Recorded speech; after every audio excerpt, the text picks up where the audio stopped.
transsexualism. There seemed to be part of him that wanted to be a woman. This was his idea of a sex change operation. Apparently he was not interested in really castrating himself, but thought that he could achieve this transformation by literally donning the skin. He would dress himself up in this horrific skin suit and caper around his property, pretending to be his own mother. There's an ugly paradox, of course, at the center of Ed Gein, because he's trying to keep his mother alive, and yet this is the woman who mistreated him so badly. So he lashes out in rage. He has to cut these bodies up. He doesn't treat them with particular reverence. Eventually, the dead bodies weren't enough. He had gone to Warden's hardware store, which was run by a woman named Bernice Warden. It was clear that he was somewhat attracted to her, vaguely the same physical stature of his mother. The day before, Gein had come into the store to check out the price of some antifreeze. Gein went into the hardware store, started examining some rifles, slipped a bullet he had brought along into the chamber of the rifle, and shot her in the back of the head. Gein dragged her corpse out the back, loaded it into her pickup truck, and drove off with it. Later on that afternoon, Bernice Warden's son, Frank, came back from his hunting trip. He entered the store and was immediately terrified to see this very large streak of blood. When the other sheriffs arrived, they immediately asked Frank if he had any suspicions, and instantly he responded, Ed Gein.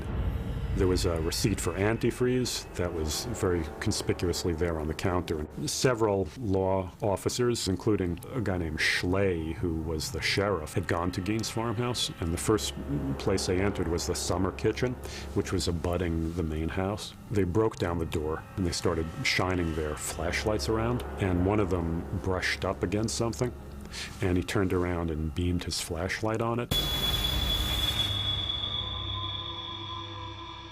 And it was the gutted body of Bernice Warden. Gein had hollowed out the carcass completely, basically dressed out like a deer. Schley immediately staggered out and began to vomit at the sight of this thing. They had found her completely gutted and cleaned out carcass, but they didn't know where the internal organs were or where her head was. Her intestines were found wrapped up in a man's suit. Her heart was found in a plastic bag. One of them came upon a burlap sack, and when he opened the sack, steam rose from it immediately, and he realized at once that he had found the head. And he pulled it out, and much to the horror of everybody who saw it, he had taken 2 10-penny nails, bent them into hooks, and attached them by a loop of rope, and stuck one hook into each of her ears. And he was apparently intending to hang it as a kind of ornament in his house. He was responsible for at least 2 murders that we know of. Bernice Warden, and the killing of a local owner of a tavern named Mary Hogan, who disappeared very mysteriously one day, although it was clear that she had come to a bad end because bullet casings were found in her tavern and a trail of blood leading out of the place. And her disappearance was very much an unsolved mystery for years and years and years. Occasionally, Gein would joke about the fact that Mary Hogan was down at his farm. And of course, nobody took that seriously and just saw that as another example of Gein's bizarre and not very funny sense of humor. But what the investigators discovered in going through Gein's farmhouse, one of them picked up a paper bag at one point, opened it up, lifted out this hank of hair, and attached to it was a face that he immediately recognized as that of Mary Hogan. Back in the 1950s, and especially in small-town America in the 1950s, people had no preparation for this. This was something straight out of hell. The grave robbing, almost in a way, even more than the murders, touched some very, very primitive chord among these people. The notion that their loved ones, the bodies of their loved ones, had been violated in this way. A mysterious fire broke out one morning in Gein's farmhouse and completely obliterated it before it can be turned into a kind of tourist attraction. The very, very strong feeling among most people in town was that it had been deliberately torched by the outraged townspeople. Plainfield was really in the middle of nowhere. Even people in Wisconsin didn't know that it existed, and it suddenly, because of Gein's crime, achieved this terrible notoriety. The media descended en masse on Plainfield. It was a huge story. Ultimately, it was covered as a lead story in Life magazine. It was covered very prominently in Time magazine. It just received this tremendous amount of publicity. And of course, there were people who didn't mind being quoted in the newspapers or seeing their faces in some newsreel. But the general sense in the community was that Gein had inflicted this terrible wound on the reputation of Plainfield. Every little town likes to pride itself on being the birthplace of some celebrity. Plainfield was immediately becoming associated as the home of America's most notorious psychopath. This is something that was not really commonly known. As a matter of fact, the term serial killer didn't come about till many, many years later. Most serial killers are psychopaths, which is to say they are very, very, really frighteningly rational people, but people who have no human conscience and no capacity for remorse, and who just see other human beings as objects to be manipulated and exploited and used for their own depraved purposes. It's impossible to feel any sort of sympathy for a Ted Bundy or a John Wayne Gacy. They were just out-and-out monsters.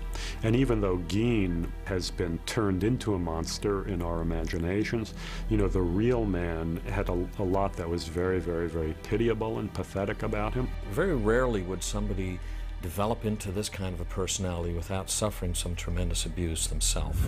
He certainly didn't seem to be schizophrenic in the traditional sense. Most schizophrenics begin to show signs of their mental illness in their early 20s, and it was not until Eddie Gein was even 39 that his mother died, and it was thereafter that he seems to have begun his reign of terror. Gein, as it turned out, was actually psychotic, which meant that he had this very, very, very severe psychological condition in which he was subject to various sorts of hallucinations. He would see things, he would hear things, he would smell things. We do know that there are certain characteristics that we see in the early childhood development. The failure of the individual to develop through the normal psychosexual stages. There's a little boy in most serial killers who are acting on impulses that civilization is supposed to take care of. We don't do that. Also, there's the fact that I think it's a sexual experience for them. Some men ejaculate while they're killing somebody. And it seems like an extreme way to have that pleasure at the cost of somebody else's life. One reason we're so fascinated with characters like Ed Gein is because we can't resist them. His crimes are so horrible, they kind of bypass rationality and grab us in the primitive brain. They are the stuff of classic mythology and fairy tales. You know, there's a kind of folk story that exists all around the world, and folklorists call this sort of story the bloody chamber. And these are stories about places where people are warned not to go.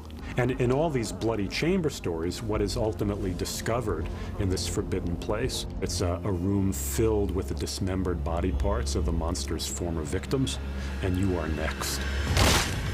Ed Gein is the boogeyman.